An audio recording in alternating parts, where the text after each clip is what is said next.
Happy Friday. Welcome to Hatchput Economics.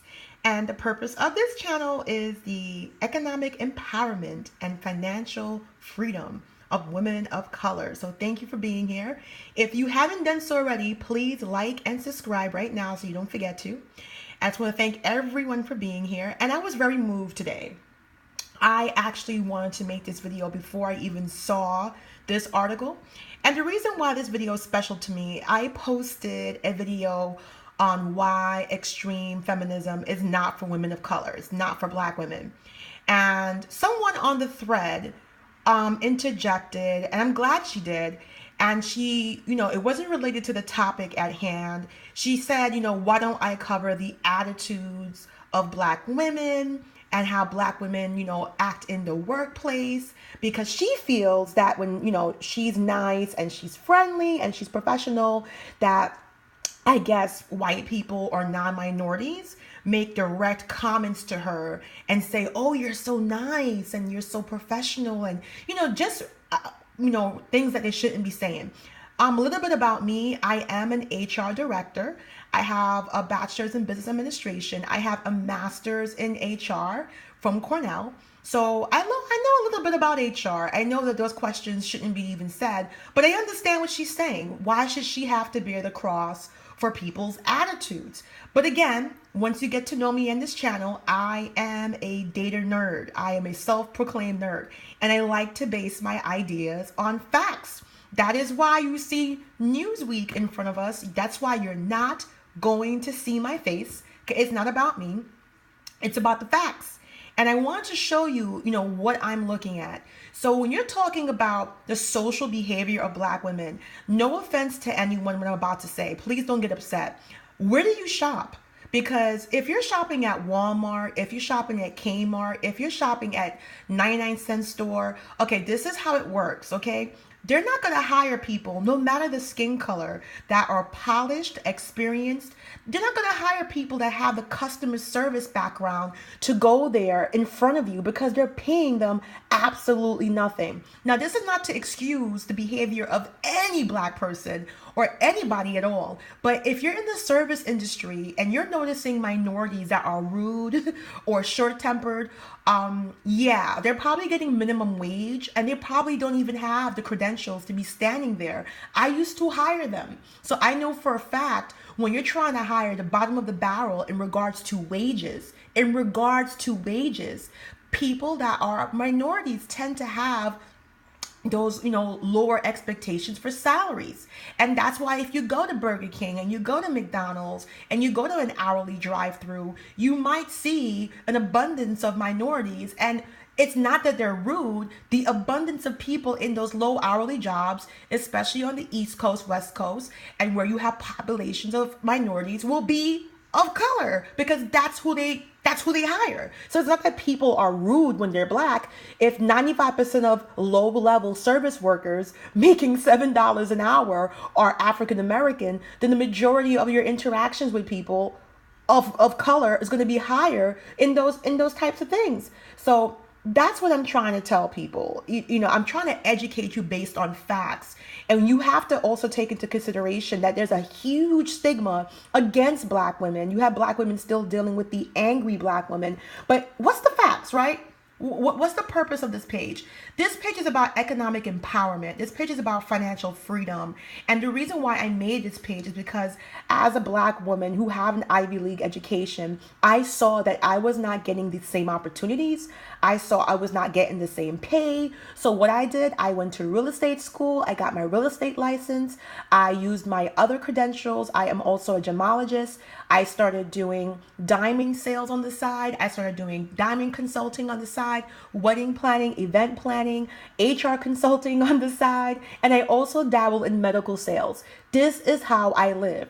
And that's why I'm so passionate to tell women of color that if you want to be a doctor, lawyer, engineer, that's going to help you. You need to go to college. Those are cryptic, step-by-step things you have to learn. But if your goal is financial freedom. If your goal is, economic empowerment, you don't need to go to college. And when I say this, it's very controversial because black women don't know what's happening to other black women who are getting PhDs and who are getting masters. I have a friend who is of color and she's not making anything, and she's a doctor. She's making 60, 70,000.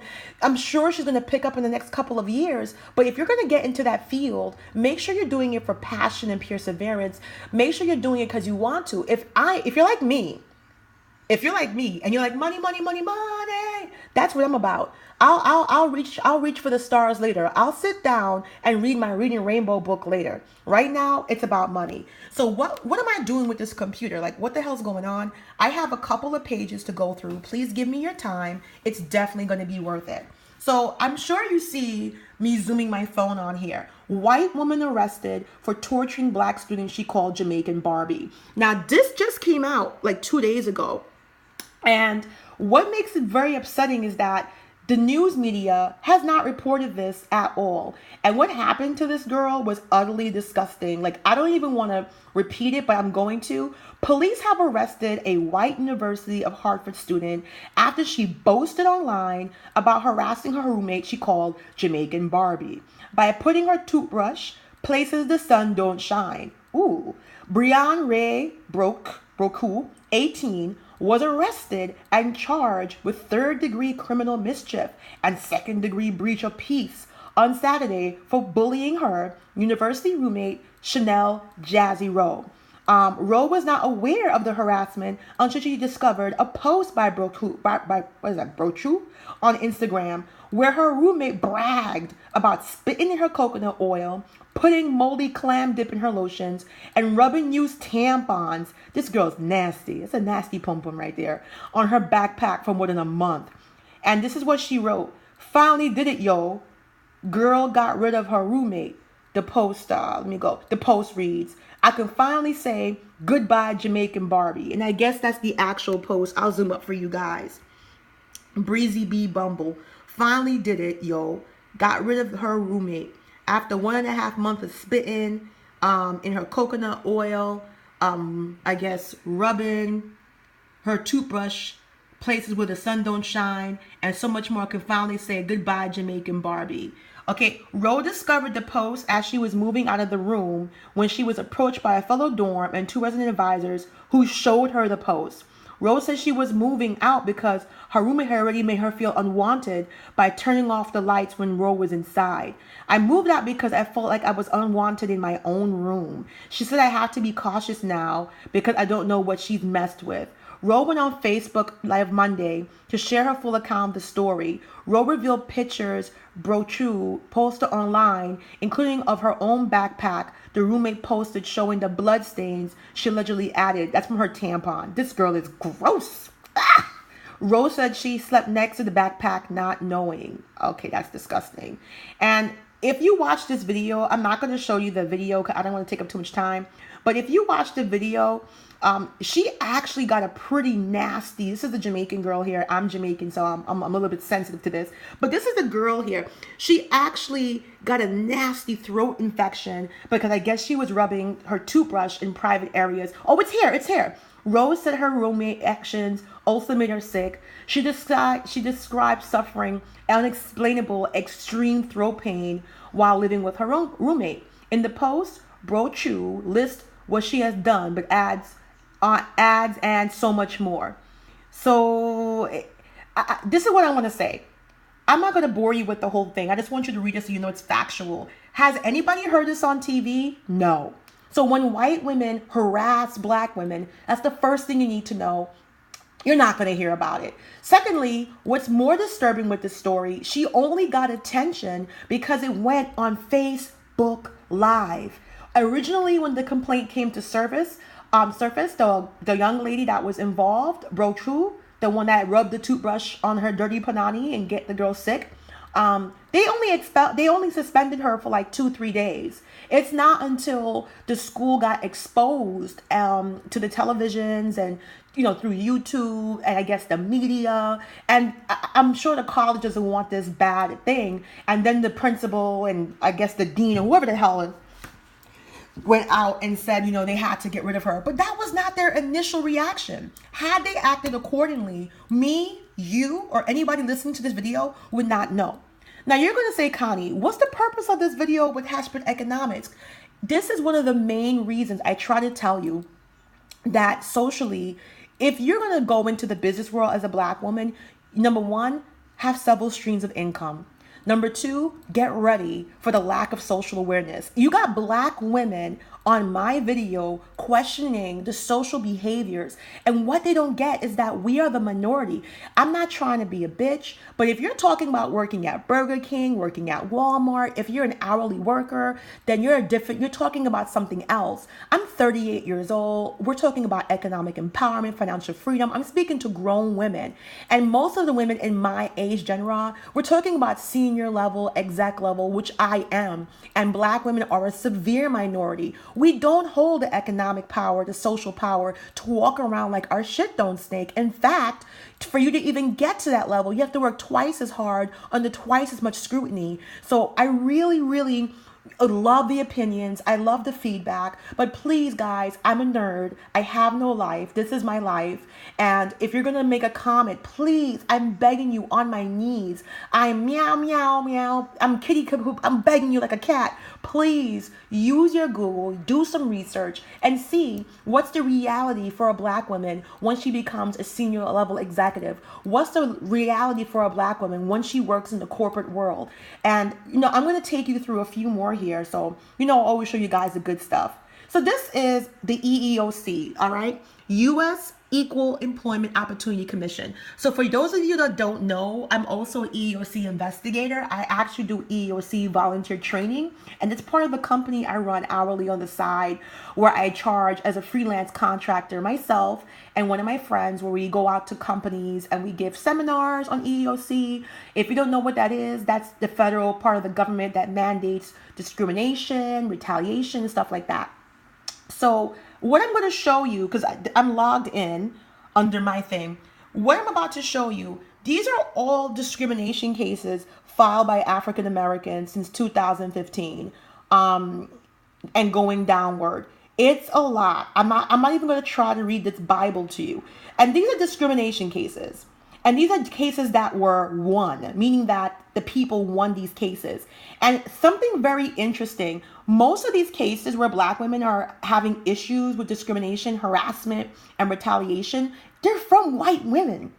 They're from white women. So I'm just going to randomly, pick something out. I'm not even going to I didn't read all this crap. It's almost impossible. So let's pick the second one here. Okay, I have no idea what it's going to say. In January 2015, Skanska USA Building, a building contractor headquartered in Parsippany, New Jersey, paid $95,000 to settle a racial harassment and retaliation lawsuit brought by the EEOC. I just want to pause right there. So you have to understand, when you're an African American woman and you file a complaint internally at work, retaliation is harassment. It is harassment for making that claim. So while you're talking about the social behaviors of Black women, what the media is forgetting to tell you is the acres and acres of filed complaints with the EEOC of our government by Black women, and people are winning money because it's bad. I'm going to tell you something. As an HR director, it is really hard to win a case with the EEOC.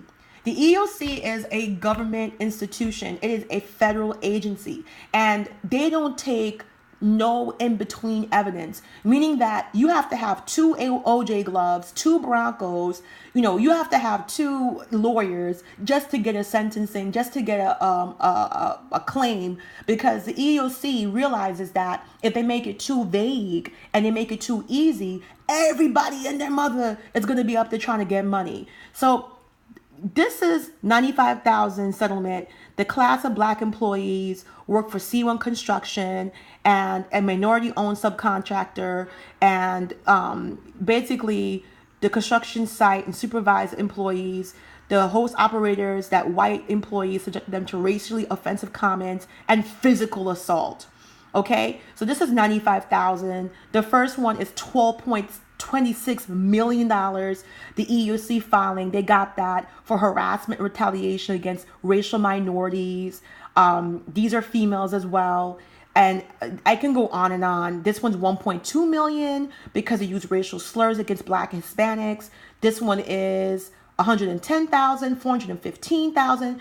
Okay, this one is 700. Okay, do you get this? Do you know how much this costs America? Who wants to guess? This costs America $64 billion out of our economy because people of color, mostly women, are getting harassed. And mostly women are getting harassed by other white women. But you're not going to know that because who the hell besides my nerd ass goes on this thing? Like, does anybody go on here? Write in the comments. Who's the only loser? It's me. It's me. It's me. It's going on here. And this is why I'm saying I'm factual. It's not about me, putting the narrative to, is it the social behaviors of Black women that are holding them back? Or is it the social behaviors of Black women that is making it harder for you, sister, to get by because Black women are just so horrible? Like I said, if you are shopping in Kmart, if you're shopping in Walmart, if you're shopping in Associated, Key Food, if you're shopping in areas where the demographics and the income inequality, education is low, and these companies are purposely not looking for Black workers, they're looking for the least qualified, the least educated, the least experienced to pay them absolutely the lowest possible salary. And the people that are subjected to that demographic are going to be people of color. So if 100 people of color who are minorities making minimum wage are working in these stores, majority of the complaints are going to come from people of color. But let's go. If you're still with me, thank you. All right. So now we're seeing that white men account for 72% of corporate leadership at 16 of the Fortune 500 companies. That's a cute parrot. So that's a lot. That's a lot. Even if only 16 Fortune 500 companies share detailed demographic information about the employees, all right, it's important to point out that the data is available, represents the race, gender, and job category of more than 800,000 people. So those 16 companies represent 800,000 people. Okay, everyone from CEO through service staff. That's an awful lot of workers. If that group were one giant USA company, it'd be second to only Walmart in terms of size. Okay, so other companies refuse to give out their demographics. They didn't want to. They said these nuts to them. So look at the gender disparity. So you see here that 20% of the senior managers are women, and then 79% is men. Then 93% are men in terms of CEOs, and only 6% is women. So what do you think that's going to look like when we click the graph and turn it to Black women? Okay, what do you think is going to happen? 73% of senior executives, men and women, are white. Let's say it again. 73% of senior executives, men and women, are white. The rest are 21% Asian, 3% Latino, 2% Black, 0.6 two or more races, 0.2 Native Americans, and 0.1% Native Hawaiian or Pacific Islander. Okay, compared to the demographics of the overall employee workforce, Asian and white workers at these 16 companies are overrepresented in senior leadership by 15 and 10% percentage points, respectively. Latinos and Black executives are underrepresented by 9 and 13% points. Okay, so when you're going to talk to me about attitude and Black women and social behavior, and Connie, please do a video, you're only telling half the story. I did a video on extreme feminism, but you're saying, oh my God, Black women attitude. Where's the Black women? What are you talking about? Let's go down again. All right, let's go there again. All right, so 73%. All right, I'm right here, of senior executives, men and women, are white. So you mean to tell me the rest, which is 2% Black, they're bullying the 73? Bomba clod. They're not bullying no one. It's just not there. It's just not there. What are you talking about? Don't let social stigma hold you back. And if they complain about you, go to my boy right here, son. Go to the EEOC. Get your money, son. Get your money. You want money? Look at this. This is all judgment awards to the plaintiff. 500,000, 245,000. Put your iPhone in your bra, my girl. Put your iPhone. Next time somebody says a racist comment like, "You're smart for a black girl. You're so nice and you smile." Put your phone in your bra and catch them, because that's illegal. You can't say that. You got people getting fired for asking white women on dates. Nobody can talk to you like that. So here's another U.S. private sector graph. This is from Fortune. And by the way, if you guys want the links that I'm reading, because they're really good, just email me or just tell me and I'll try to include it in the video. So look right here, U.S. private sector executives, percentage of private sector workforce. So we're going to click it. So when we click it, private sector means everything in America that's not union. All right, so everything. So this is what the workforce looks like in America currently. This is current. So right now, the workforce in America is 33% white men. And then the workforce is 29% white women. Hispanic women, 6.2. Black men, 6.5. Hispanic men, 7.6. And black women, 7.9. Which is kind of amazing, because black women only make up 6% of the American population, but yet 8% of them, 7.9, and rounding to the nearest 10, it's more than that actually exists. So black women are working more than they exist, meaning that black women are overrepresented in lower wage jobs. That's what it means. So others are 8.5. So let's just look at it one more time, because I'm going to change it. White men, 33%. White women, 29%, Hispanic, 6.2, black men, 6.5, Hispanic men, 7.6, black women, 7.9, and other. I love other, right? Like, who are you? Who are you? All right, look what happens when I click to go on percentage of private sector senior level executives. That's what I am.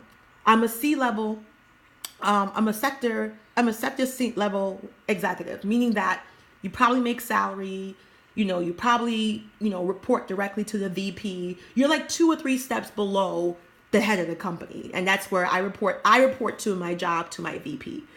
So look what happens when I click it. A lot of mercy. Look what happens. It becomes 62% white men. White women, they just dropped, okay? But there's still 24% white women. And now you got slivers, okay? You got Hispanic women only make up 1.3%. Black women, 1.5%. Black men, 1.6%. Hispanic men, 2.6%. And other, why are you trying to play this out? Other is Asian, East Indian. For some reason, Asians do really well in this type of category. So look how many workers are in the sector. All right, so you have black women at 8%. But what happens to black women? What happens, son? It's like they disappeared. It's magic. 1.5%. That's a joke. Where does this information come from? The U.S. Equal Employment Opportunity, my dude EEOC, 2014 job patterns for minorities and women in private industry. Okay? And it says no, figures don't add up to 100% due to rounding.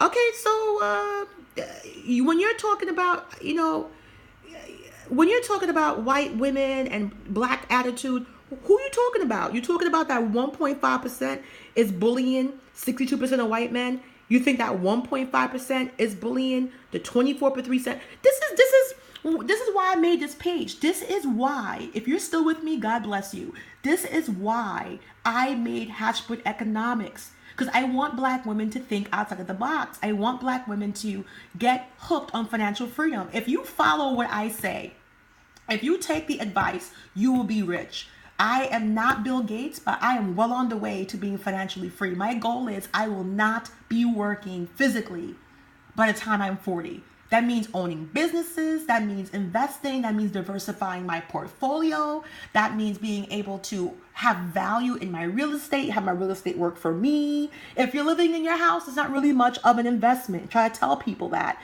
You have to make your investment make money and make more money. It's like you make your money, make your money, make your money. So let's go to the next one. All right, guys. Thank you for being here with me. So, you know how I feel about extreme feminism, and I just want to clarify that really quick. Am I anti feminist? Let's say it right now. No. Because if I'm anti feminist, that means I don't like the right to vote. I don't like the fact that I own a credit card. I don't like the fact that I own this house that I'm in right now. This is my house, and that's my cat over there. Okay? I don't like the fact that I can own property. I don't like the fact that I can have sex before marriage. I don't like the fact that, I have a right to be an independent human being that's fine. But what I want you to know is that when they start bashing men in the terms of we don't need men, no, we need good men. We need the Obamas of the world. We need the Justin Trudeaus of the world. We need good men, normal men who support and glorify and love their women. The crazy Harry Weinsteins, yes, we don't need those. But when you start talking about marriage is bad and having kids is bad, aspiring to marriage is bad, aspiring to be a mom is bad, that's extreme feminism, and it doesn't reflect what's happening in the Black community. You're talking about you don't need marriage, be independent, while Black women are having children out of wedlock at 75% or higher. It doesn't speak to us. And when you're talking about having sex with robots, or you have Reese Witherspoon complaining about saying particular lines in movies when she has to turn to a guy and say, "Oh, what do we do next?" She hates that line. Girl, you have the most highest female empowerment movies, Legally Blonde, Cruel Intentions, where you were that strong female lead. They have nothing else to complain about. And when you're talking about all the metrics that you're talking about, sexual assault and rape and unequal pay, Black women, unfortunately, are the forefront and disproportionately affected by everything you say. So let's talk about Black women's equal pay, just really quick. All right. So, according to the National Women's Law Center, Black women working full-time jobs typically only make 63 cents for every dollar paid to their white, non-Hispanic male counterparts. Today is the date marking the extra days Black women would have to work to earn what white men made last year. So nobody's having this conversation. All you hear is about unequal pay for white women and unequal, and they're making headway. They're making progress, but it's really not there. It's just really hard to look at some of this data because I know that we're being ignored. It's like looking at a pimple on my nose and then saying, "Oh, we don't see it." It's just sad. Thompson Observations is a biode by research. Black women remain invisible in the workplace in many critical ways. Research for the Center for Talent Innovation shows that while Black women may have mentors and support networks, they lack sponsors, leaders who will talk them up behind closed doors. That is true. Steer plumb assignments their way and defend them against detractors. Black women don't have that. Women hit a glass ceiling, but Black women hit a concrete one. All right. The research also shows that Black women experience the burden of double outsider status and often are excluded from informal networks, experience conflicted relationships with white women. All right. That's what I want to say. If that girl or lovely young lady that was questioning the social behaviors of Black women and saying, let's talk about the Black women attitude, this is factual data. Their research also shows that Black women experience the burden of double outsider status and are often excluded from informal networks, which is hanging out after work, having dinner with the boss, hearing about the new openings, the new promotions first, and experience conflicted relationships with white women. Conflicted relationships, motherfucker, you mean harassment. That's a nice way to conflicted relationships because she doesn't have the upper hand. And this is what I'm talking about. I'm talking about the fact that this is happening and you don't know. So while you're worrying about low-level jobs, and I'm going to say it one more time, because if somebody questions me, I'm going to get the holy water and throw the Bible in the air and catch it on my fingertip.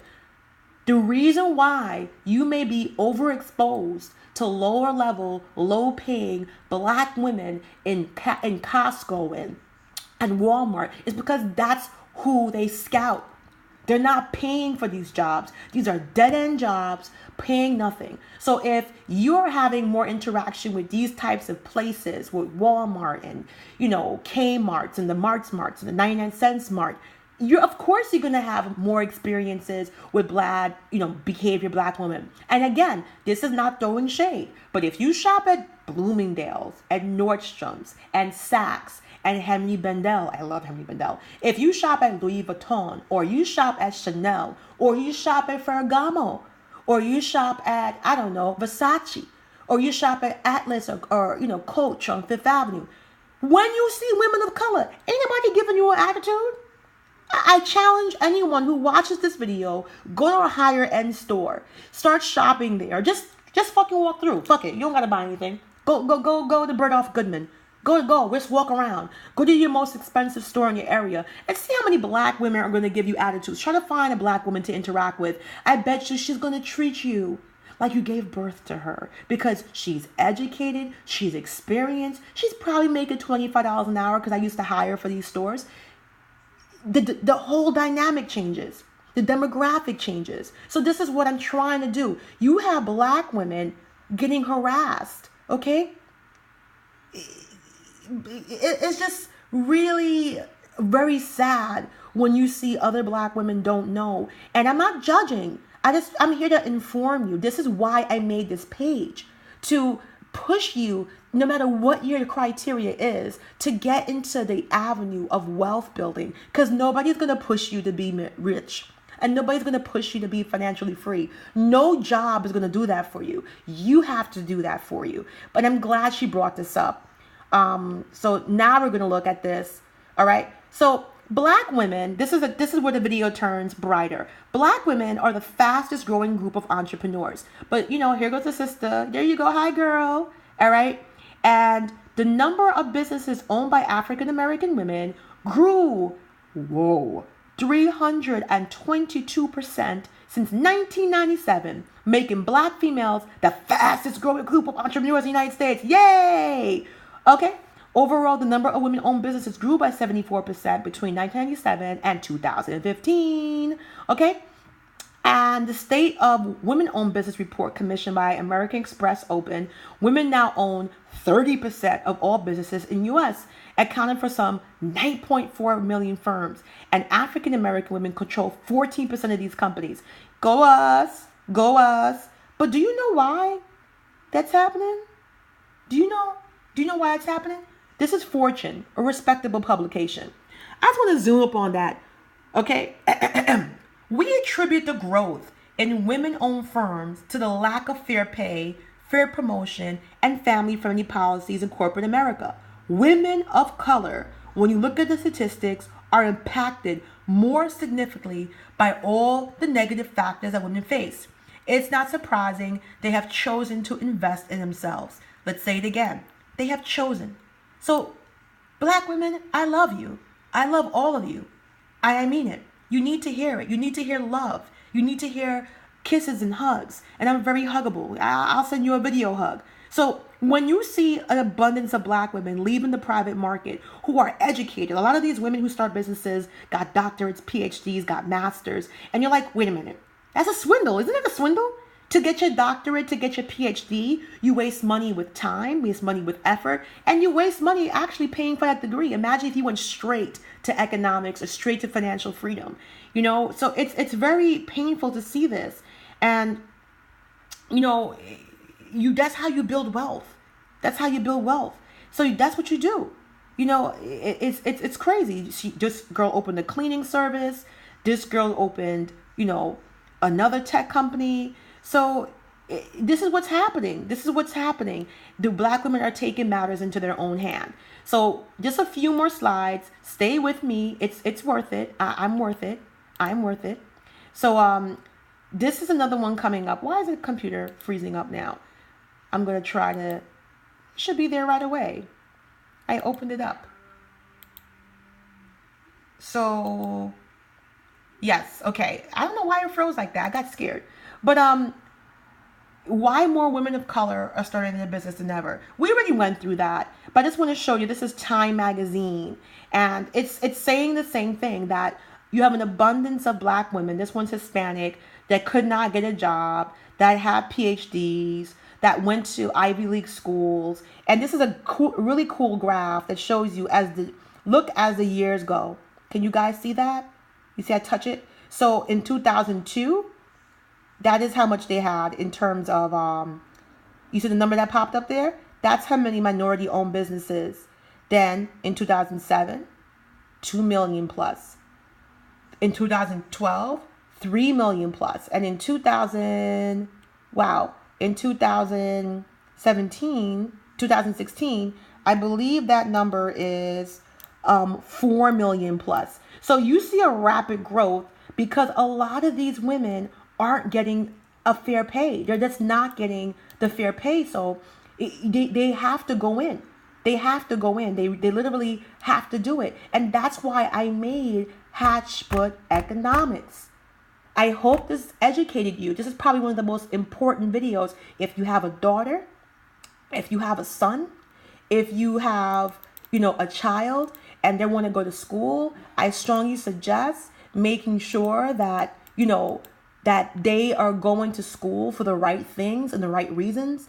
If you are truly concerned with economic empowerment and financial freedom, fine, get your education, but never rely on anything from one stream of income. Never rely on one thing. So what I had here was 3 books. I don't know why my computer is doing this. Okay, about to smash this fucking computer. Okay, customers. So if you want to get into real estate, one of the things I really like is this investment book. It's called Real Estate Vesting for Dummies. You don't have to go to school to invest in real estate. That has nothing to do with it. But this book is great. Even if you copy and paste this and put it into YouTube, you'll see the book is broken down in audio. But I like to read because I'm a nerd. So they have Real Estate Investing for Dummies. And they have foreclosure investing where you can make money off of foreclosures, other people's misery. So this is great because if you have your mom, your dad, or your husband, you guys can pitch in your money and start buying properties and flipping them back. And that's how you do investments. And it teaches you about land investment, development, and good stuff like that. So I really recommend these books. The next book I recommend is, my computer must be acting like Becky today. Well, the next book I recommend is based on stocks. So again, the Dummy series, I'm a fan because it's easy to read, easy breakdown. I am a fan. So the Dummy series right now, this is Real Estate Investing for Dummies. I don't know why it's not even going up, but you get the idea. So basically, it's the Dummy series and it's Real Estate Investing for Dummies. There it goes. Stock Investing for Dummies cheat sheet. So I'll probably post this on my page. I have a private page called Hatchput Economics, and it's totally based on real things real women can use to get real wealth real fast. So if you follow it and you're serious and you want money and you like money, you'll see. And this is a cheat sheet for stocks. So I want to finish this with a really positive video if the video doesn't screw me over. The video I'm going to show is only 4 minutes long and then you guys can go. And it's about a 14-year-old boy, I believe, that actually was able to make quite a bit of wealth by investing in sneakers. And then he went from sneakers all over. So I'm just going to play the video for you and then we'll be done. So before I play this video, guys, please please subscribe. Please share the information in this video. I think it's really essential. And again, this is not about hating anyone. I don't want no one to hate. The only way you can fix problems in your life is by shedding light, bringing awareness, and making concrete plans to correct the behavior. Just like in HR, if we continue to shy away from complicated issues, if we continue to run away from things that are scary and dark. This is why racism, discrimination, harassment, this is why things are happening for so long, because people just don't want to talk about it. They look the other way. They hope it goes away. Well, it's not going away. And because we have the internet and social media, because we have so much connectivity versus 20 years ago, if we don't talk about it, somebody else will. So guys, I'll leave you with this video. And at the end, please like and subscribe, or just do it now. I gotta turn up the volume, don't I?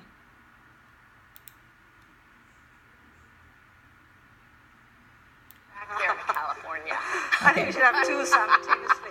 But leaving that Put it aside, back. I think before we get to the message to the troops, let's just talk about what's happening in the food and beverage space. Okay. I think it's going through profound changes. Wait a minute, what is that? We're used to going to the store, picking up what we want and coming back, or ordering meals from a restaurant or picking.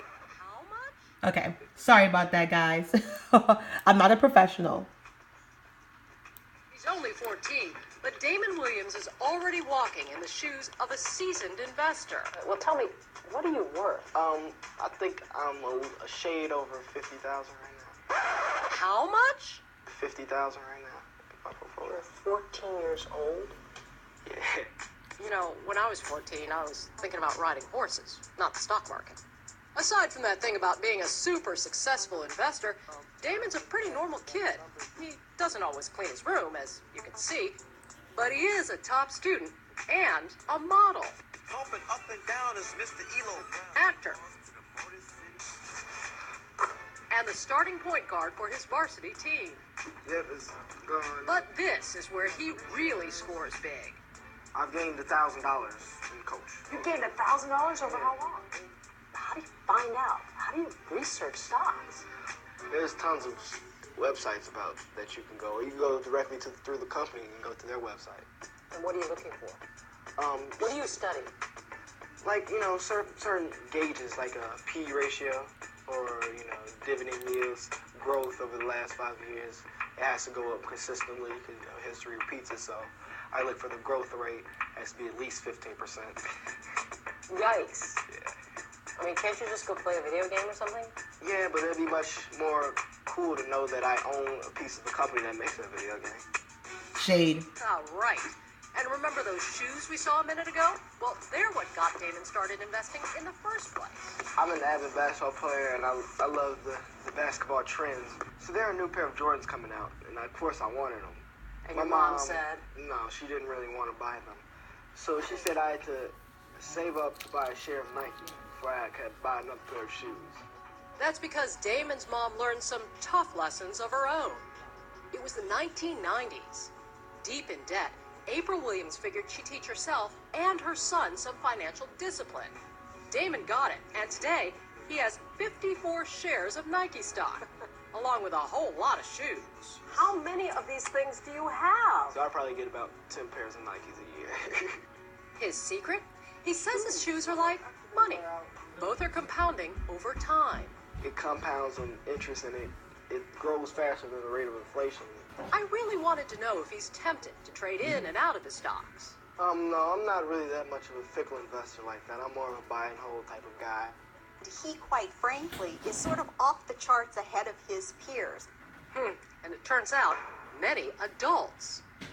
What financial ratio does a stock analyst consider when evaluating a company? I would have to say either a P ratio or a return on equity or earnings per share. What are unrealized gains? Unrealized gains is the money you've made on paper. Cash would be the realized gains. Damon's even teaching other kids how to research stocks. So where'd he get all his experience anyway?